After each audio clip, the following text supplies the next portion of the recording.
क्या आपने कभी सोचा है कि भारत में इतनी सारी लंबी उम्र तक जीने वाली लोग क्यों हैं और उनकी खाने की चीजें इतनी सुगंधित और रंगीन क्यों होती हैं? इसका एक सबसे ताकतवर रहस्य है हल्दी। यह सुनहरी मसाला न केवल व्यंजनों को आकर्षक रंग देती है, बल्कि यह एक असली प्राकृतिक इलाज भी है।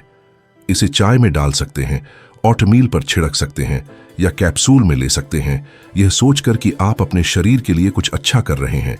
हालांकि एक महत्वपूर्ण बात है जिसे कई लोग नजरअंदाज कर देते हैं। इसके सेवन में एक भी गलती न केवल इसके फायदों को कम कर सकती है, बल्कि स्वास्थ्य पर नकारात्मक प्रभाव भी डाल सकती है। आश्चर्यजनक रूप से लगभग 80% लोग यह गलती करते हैं, खासकर जो 60 वर्ष से अधिक आयु के हैं। मुझे याद है कि मैंने तिब्बत की पहाड़ियों में एक बुजुर्ग से मुलाकात की थी। उसकी आंखों में शांति झलक रही थी और उसकी मुस्कान एक ऐसा सुकून देती थी जिसमें लंबी उम्र का रहस्य छिपा प्रतीत होता था।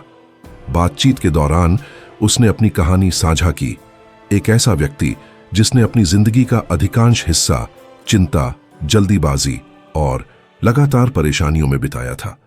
उसने अपनी सेहत सुधारने के लिए कई तरीके अपनाए, लेकिन पाया कि एक छोटा सा बदलाव पूरी चीज बदल सकता है। क्या आप जानते हैं कि हल्दी में मौजूद करक्यूमिनॉइड्स, अल्जाइमर, अर्थराइटिस और कुछ प्रकार के कैंसर जैसी पुरानी बीमारियों के जोखिम को कम करने में मदद कर सकते हैं? अध्ययन दिखाते हैं कि यह सूजन संबंधी प्रक्रियाओं को दबाता है और कोशिकाओं को नुकसान से बचाता है। लेकिन अगर इसे गलत तरीके से लिया जाए तो ये सभी लाभ केवल सिद्धांत में ही रहते हैं। तिब्बती बुजुर्ग ने मुझे सिखाया कि केवल यह महत्वपूर्ण नहीं है कि आप क्या खाते हैं, बल्कि यह भी कि आप इसे अपने दैनिक जीवन में कैसे शामिल करते हैं। उनके गांव में हर सुबह गोल्डन मिल्क से शुरुआत होती थी। गुनगुना नारियल का दूध, हल्दी, काली मिर्च की एक चुटकी और थोड़ा घी मिलाकर। यह पेय न केवल ठंडे दिनों में गर्माहट देता था, बल्कि दिन भर के लिए शरीर और मन को मजबूत भी करता था। हम इसे केवल पीते नहीं हैं, वह कहते थे, हम जानते हैं कि हम प्रकृति की चिकित्सा शक्ति को अवशोषित कर रहे हैं। लेकिन सावधान रहें, यहां तक कि सबसे स्वास्थ्यवर्धक खाद्य पदार्थ भी गलत तरीके से मिलाए जाए तो हानिकारक हो सकते हैं। हल्दी स्वास्थ्य के लिए सबसे शक्तिशाली मसालों में से एक है, लेकिन कुछ घटकों के साथ इसे मिलाना उचित नहीं है। इन संयोजनों को जानना इसके पूरे लाभ लेने की कुंजी है। हालांकि हल्दी अपने अद्भुत स्वास्थ्य लाभों के लिए जानी जाती है, लेकिन अगर इसे कुछ खाद्य पदार्थों के साथ गलत तरीके से मिलाया जाए तो इसकी प्रभावशीलता कम हो सकती है। उदाहरण के लिए दूध, दही या पनीर जैसे डेयरी उत्पाद स्वस्थ लगते हैं, लेकिन जब इन्हें हल्दी के साथ मिलाया जाता है तो उनकी प्रोटीन हल्दी के सक्रिय यौगिकों से जुड़ जाती है, जिससे शरीर इन्हें सही तरीके से अवशोषित नहीं कर पाता। इसके गुणों का अधिकतम लाभ उठाने के लिए नारियल या बादाम का पौधों वाला दूध बेहतर विकल्प है। एक और सामान्य गलती है हल्दी का सेवन करते समय बहुत अधिक चीनी डालना, जैसे कि स्मूदी या मीठी चाय में। अतिरिक्त चीनी शरीर में सूजन पैदा करती है, जबकि हल्दी इसे कम करने के लिए काम करती है, जिससे इसके प्रभाव रद्द हो जाते हैं। अगर मीठा चाहिए तो थोड़ी शहद या स्टेविया का उपयोग करना आदर्श है। इसके अलावा खट्टे खाद्य पदार्थों जैसे नींबू, सिरका या मैरिनेट के साथ सावधान रहें, क्योंकि ये हल्दी की प्रभावशीलता को कम कर सकते हैं। अगर आप इसे सलाद या ड्रेसिंग में मिलाना पसंद करते हैं तो खट्टे पदार्थों की जगह ऑलिव ऑयल का उपयोग करें, जिससे शरीर इसके पोषक तत्वों को बेहतर अवशोषित कर सके। इसके अलावा कुछ दवाएं हल्दी के साथ प्रतिक्रिया कर सकती हैं, विशेषकर रक्त पतला करने वाली दवाएं, जिससे रक्तस्राव का जोखिम बढ़ सकता है या जिगर में दवा के मेटाबॉलिज्म को बदल सकती हैं, जिससे साइड इफेक्ट हो सकते हैं।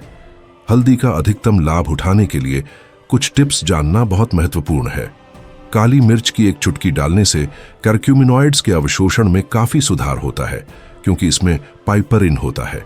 यही कारण है कि आयुर्वेदिक भोजन और कई पारंपरिक पूर्वी व्यंजनों में हल्दी लगभग हमेशा काली मिर्च के साथ मिलाई जाती है। साथ ही हल्दी वसा में घुलनशील है, इसलिए शरीर इसे बेहतर अवशोषित कर सके। इसके साथ स्वस्थ तेल जैसे नारियल का तेल, ऑलिव ऑयल, घी या एवोकाडो जैसे खाद्य पदार्थ लेना लाभकारी है। इसे इस्तेमाल करने का एक स्वादिष्ट तरीका है गोल्डन मिल्क बनाना। गुनगुना पौधों वाला दूध, हल्दी, काली मिर्च और थोड़ी शहद मिलाकर। अंत में पकाते समय हल्दी को अधिक गर्म न करें। गर्मी इसके लाभकारी यौगिकों को सक्रिय करती है, लेकिन अगर यह बहुत लंबे समय तक पकाई जाए तो इसकी प्रभावशीलता खो सकती है। इसे तैयारी के अंत में डालना सबसे अच्छा है ताकि इसके सभी गुण सुरक्षित रहें। जब आप सूप या सब्जियों की स्ट्यू बनाएं तो हल्दी केवल कुछ मिनट पहले डालें जब व्यंजन लगभग तैयार हो।